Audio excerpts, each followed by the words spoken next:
Hello dear students, welcome in today's class. बच्चों, आज हम फिर से आपका एक न्यू चैप्टर स्टार्ट करने जा रहे हैं। Okay, so this is your chapter number 2 and the name of the chapter is subject, verb and object. ठीक है, इस चैप्टर में हम सब्जेक्ट, वर्ब एंड ऑब्जेक्ट के बारे में डिस्कस करने वाले हैं।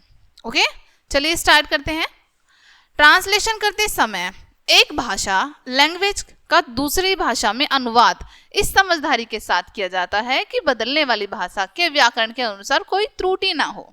ठीक है, जब हम ट्रांसलेशन कर रहे हैं जैसे हिंदी से इंग्लिश में या फिर इंग्लिश से हिंदी में, ठीक है, तब हमें कुछ चीजें ध्यान रखनी होती हैं ग्रामर की, जिसकी वजह से हमारा वाक्य जो है वो गलत हो सकता है।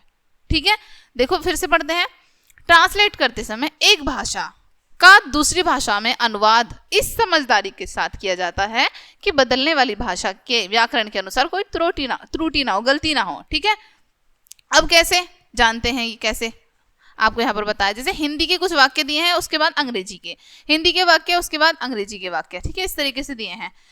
ठीक है, अब देखो हिंदी का वाक्य है तुम मेरे भाई हो।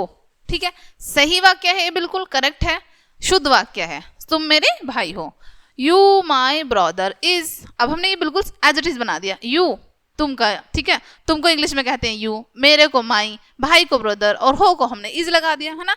बट ये इंग्लिश में ग्रामर के अकॉर्डिंग गलत है, अशुद्ध है।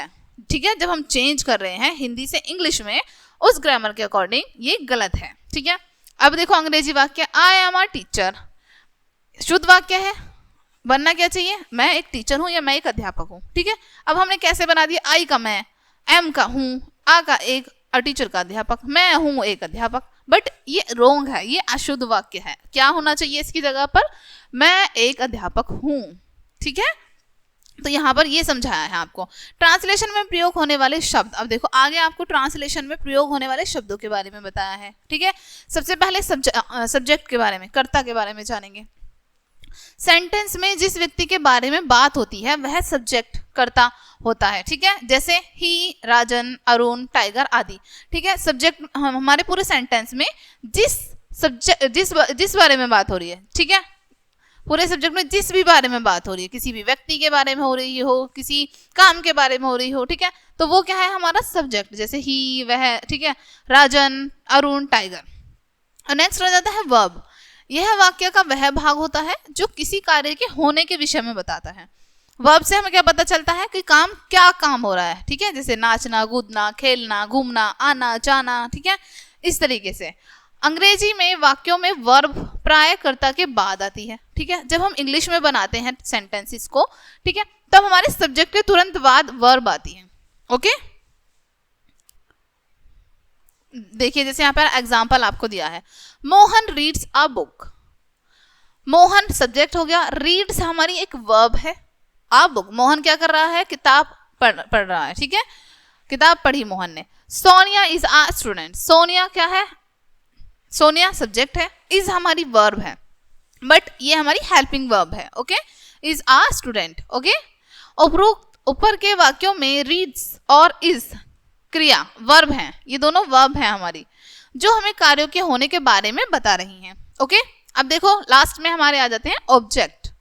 सब्जेक्ट के कार्य करने का प्रभाव जिस चीज पर पड़ता है वह कर्म ऑब्जेक्ट कहलाती है। ठीक है, हमारा सब्जेक्ट क्या कार्य कर रहा है, कैसे पता चल रहा है हमें, ठीक है, वो क्या है, हमारा ऑब्जेक्ट, जो भी हमारा आगे का कार्य है, किस उसका प्रभाव जो पड़ता है हमारे सब्जेक्ट का उस पे, वो हमारा ऑब्जेक्ट है। ऑब्जेक्ट का नाम दो प्रकार के होते हैं, ऑब्जेक्ट दो प्रकार के होते हैं, पहला डायरेक्ट ऑब्जेक्ट और दूसरा इनडायरेक्ट ऑब्जेक्ट।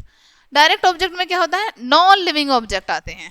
ठीक है, नॉन लिविंग जो सांस नहीं ले सकते, निर्जीव होते हैं, जैसे शॉप, ग्लास, ठीक है, और पेन, इस तरीके से। ठीक है, लिविंग ऑब्जेक्ट में क्या आती हैं, सजीव चीजें आती हैं जो सांस ले सकती हैं, जीवित होती हैं, जैसे मी, अस, हिम, ओके, यू, इस तरीके से। ठीक है, चलिए नेक्स्ट आपको क्या बताया है एक्सरसाइज में, ट्रांसलेशन के बारे में लिखिए। ट्रांसलेशन के बारे में आपको लिखना है यहाँ पर। उसके बाद ऑब्जेक्ट के प्रकार बताइए, अभी हमने पढ़े हैं। वर्ब के कार्य बताइए, ठीक है, वर्ब के कार्य के बारे में, और उदाहरण देकर सब्जेक्ट के बारे में बताइए। ओके, ये कर लेंगे आप इजीली। ओके बच्चों, इस चैप्टर में इतना ही था। आई होप ये चैप्टर आपको काफी अच्छे से समझ आया होगा। मिलते हैं नेक्स्ट वीडियो में, एंड थैंक्स फॉर वॉचिंग।